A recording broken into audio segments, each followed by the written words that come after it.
Assalamualaikum warahmatullahi wabarakatuh. Selamat siang, Bapak dosen dan teman-teman mahasiswa. Sebelumnya perkenalkan kami dari kelompok 4 yang beranggotakan saya sendiri, Wiwi Widiana, Mbak Maulida Tunisfa, Mbak Anif Khairunisa, dan Mbak Delia Nur Ifriani.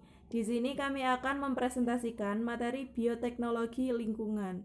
Langsung saja untuk yang pertama akan dijelaskan oleh Mbak Delia Nur Ifriani. Baik, di sini saya akan menjelaskan yang pertama yaitu tentang pengertian bioteknologi. Definisi bioteknologi apabila dapat dilihat dari akar katanya berasal dari bio dan teknologi, di mana jika digabung pengertiannya adalah penggunaan organisme atau sistem hidup untuk memecahkan suatu masalah atau untuk menghasilkan produk yang berguna. Sedangkan di sini definisi bioteknologi dinyatakan oleh Bull et al. 1982, yaitu penerapan prinsip-prinsip ilmiah dan rekayasa pengolahan bahan oleh agen-agen biologi seperti mikroorganisme, sel tumbuhan, sel hewan, manusia, dan enzim untuk menghasilkan barang dan jasa. Jadi, dapat disimpulkan bahwa bioteknologi adalah proses-proses biologi oleh mikroorganisme yang dimanfaatkan oleh dan untuk kepentingan manusia. Selanjutnya yaitu ada jenis-jenis bioteknologi. Jenis-jenis bioteknologi dibagi menjadi dua, yaitu yang pertama bioteknologi konvensional, yang kedua bioteknologi modern. Di sini saya akan membahas satu persatu. Yang pertama, bioteknologi konvensional. Bioteknologi konvensional adalah praktik bioteknologi yang dilakukan dengan cara dan peralatan yang sederhana. Ini contohnya yaitu seperti pir, wine, tuak, sake, yogurt, roti, keju, tempe, dan lain sebagainya. Yang kedua yaitu bioteknologi modern. Bioteknologi modern merupakan bioteknologi yang didasarkan pada manipulasi atau rekayasa DNA.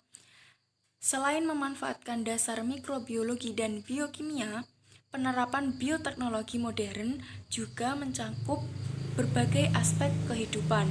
Nah, bioteknologi modern antara lain berupa kultur jaringan, rekayasa genetika, dan lain-lain.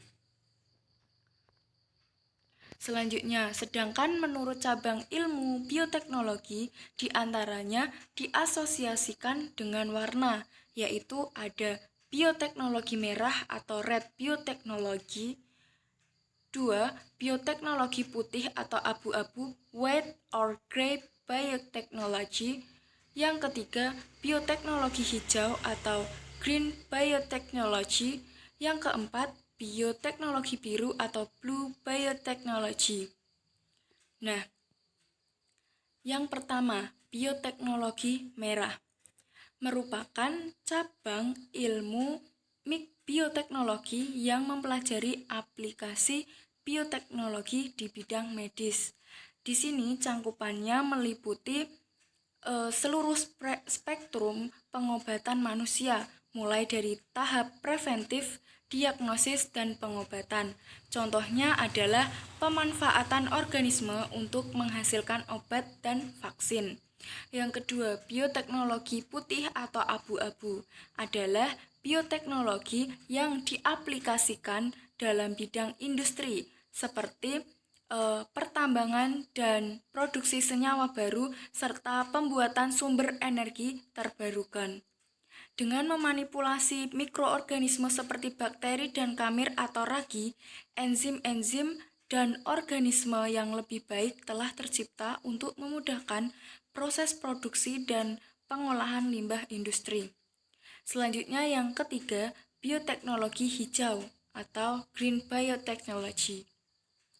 Ini merupakan bioteknologi yang mempelajari aplikasi bioteknologi di bidang pertanian dan peternakan.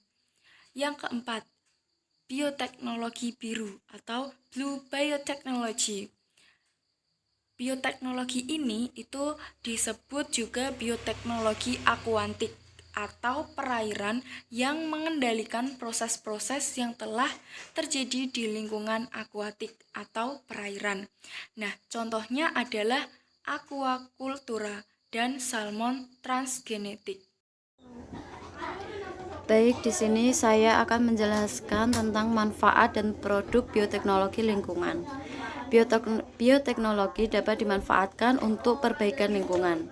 Berikut ini adalah manfaat bioteknologi bagi lingkungan. Yang pertama yaitu mengolah limbah. Terdapat banyak mikroorganisme yang bisa mencerna karbohidrat, protein, lemak, minyak, selulosa, plastik, dan minyak. Berbagai spesies mikroorganisme tersebut bisa dipergunakan untuk keperluan tertentu. Para ilmuwan meneliti tentang menangkap mikroorganisme tersebut untuk dikultur di laboratorium. Sejumlah bakteri yang bisa mencerna minyak dan selulosa sudah berhasil diperoleh.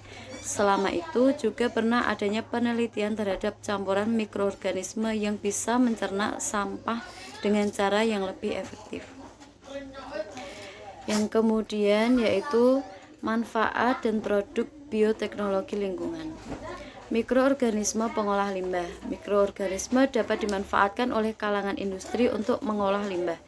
Sebelum limbahnya dibuang ke lingkungan, misalnya industri yang limbahnya mengandung lemak, dapat dimanfaatkan mikroorganisme pencerna lemak sebelum membuang limbah ke sungai.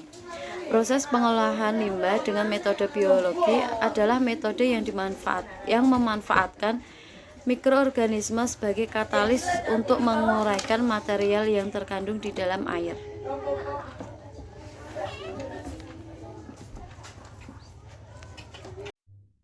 Baik, saya akan melanjutkan pembahasan materi pada poin C, manfaat dan produk bioteknologi lingkungan. Salah satunya adalah biogas. Biogas ini adalah gas metana yang bisa menghasilkan energi yang tidak menimbulkan polusi. Biogas ini dibuat dengan cara pemanfaatan kotoran ternak sehingga bisa mengurangi pencemaran oleh kotoran ternak, dan sisa-sisa biogas ini bisa dimanfaatkan sebagai pupuk. Selanjutnya adalah bioleaching. Bioleaching yaitu pelepasan logam dari mineral atau sedimen, memproduksi pupuk hayati yang mudah didegradasi oleh lingkungan, serta mengurangi limbah plastik dengan memproduksi bioplastik yang berasal dari gula, lemak, protein, dan serat tanaman. Penggunaan bioplastik ini akan mengurangi permasalahan lingkungan, yang mana sampah plastik ini menjadi permasalahan di seluruh dunia. Nah, bioleaching ini merupakan bentuk dari pemanfaatan bioteknologi lingkungan dan juga salah satu produk dari bioteknologi lingkungan. Peranan bioteknologi dalam permasalahan lingkungan. Perkembangan bioteknologi dalam bidang lingkungan dapat merestorasi lingkungan yang tercemar serta meningkatkan kualitas lingkungan, terutama bagi manusia. Untuk mengatasi permasalahan lingkungan, bioteknologi memanfaatkan mikroorganisme dalam pengelolaan limbah dan permasalahan lingkungan yang lain, dikarenakan penggunaan mikroorganisme ini dinilai lebih alami dan tidak menimbulkan dampak yang bahaya dibandingkan menggunakan bahan kimia ataupun sintesis. Komponen yang terlibat dalam bioteknologi lingkungan, keanekaragaman bakteri dan jalur metabolismenya menyebabkan bakteri memiliki peranan yang besar bagi lingkungan. Sebagai contoh, bakteri saprofit mengurai tumbuhan atau hewan yang telah mati dan sisa-sisa atau kotoran organisme. Bakteri tersebut mengurai protein, karbohidrat, dan senyawa organik menjadi CO2, gas amoniak, dan senyawa-senyawa lain yang lebih sederhana. Baik, demikian presentasi dari kami. Selanjutnya kami akan membuka sesi tanya jawab. Apabila teman-teman ada yang ingin ditanyakan, silahkan ditanyakan di kolom diskusi di e-class. Selanjutnya kami akan menjawabnya. Teman-teman bisa menyanggah atau menambahinya. Terima kasih, sekian dari kelompok kami. Wassalamualaikum warahmatullahi wabarakatuh.